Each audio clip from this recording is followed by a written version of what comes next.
The illusion of police brutality in America. I'm sure you all have heard by now that Breonna Taylor's police assault that resulted in her death.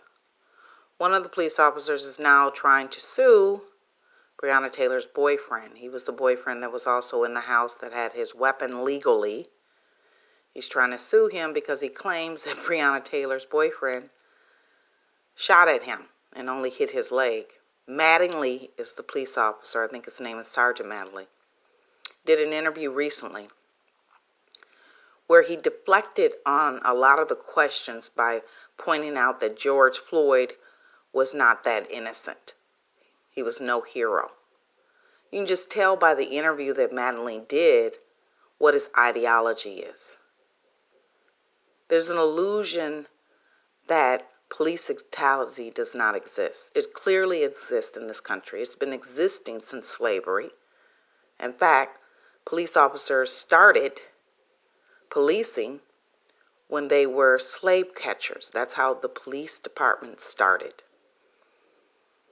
So now we have Sergeant Mattingly suing Breonna Taylor's boyfriend because he claims he too was a victim. How are you a victim when the police department is the one that initiated the no-knock raid, which now Mattingly claims they did knock? Then why do you need a no-knock warrant if you knocked? I have no idea. The stories that the police in Kentucky are saying about Breonna Taylor don't add up. Jurors are now coming out to speak out against what took place. And to add insult to injury, we have Sergeant Mattingly suing the only surviving person in the apartment at the time when they sprayed bullets on the apartment, killing Breonna Taylor. We have them suing Breonna Taylor's boyfriend. The audacity of that. At this point in time, I don't think it's a matter of whether or not it's an illusion. I think at this point, it's not even about white privilege. It's about a party or a group of people that actually believe their lies. Then we fast forward to another incident in Philadelphia where they were called to assist a mentally ill black man, only for them to gun the black man down while he was carrying a butter knife. That has ensued several days of protests within Philadelphia.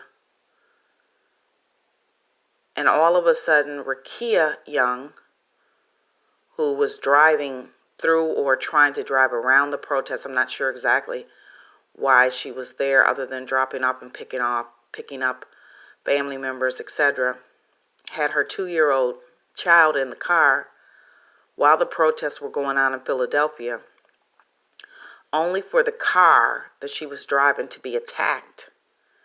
And then by the police, by the way, in Philadelphia, and then her being pulled out of the car, and then leaving her 2-year-old baby in the back seat of the car, only to pull out the baby later on and do a photo op with police officers claiming that they saved this child, that they had to know that they pulled out of the SUV that Rickia Young was driving after beating up the mother. I mean, you at a certain point, you have to say, it's not just white privilege. These are delusions.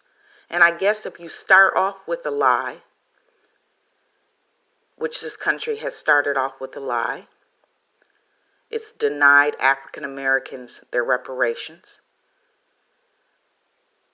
that they are owed, then I guess you continue. So after a while, it becomes an illusion.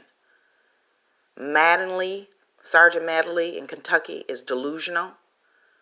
The police officers in Philadelphia are delusional. To take a photo op of a child as if you saved this child, when in fact you pull the child away from its mother, and then to turn around and act as if you're some sort of savior is ridiculous. But again, if you function in a delusional fashion, eventually you'll believe it. And this is what's happening. This is what is happening. It's just ridiculous. I just wanted to make comment and put both together, both Breonna Taylor's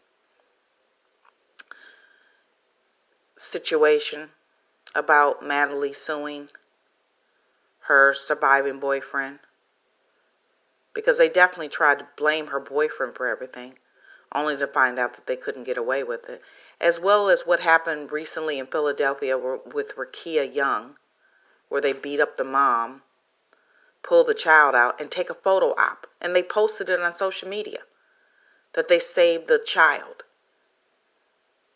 At some point in time, it doesn't become white privilege. It becomes an illusion, and it's beyond a lie when you start believing it, and that goes into mental health issues.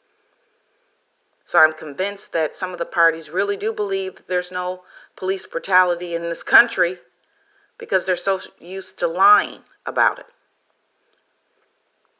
But again, I digress. I just wanted to make comment on this, understanding that policing in America started through slave patrol, and it continues to this day, where African Americans are gunned down, their lives are not valued, and they're killed by the hands of the police in this country. 40 acres and a mule was promised. 40 acres and a mule are still owed.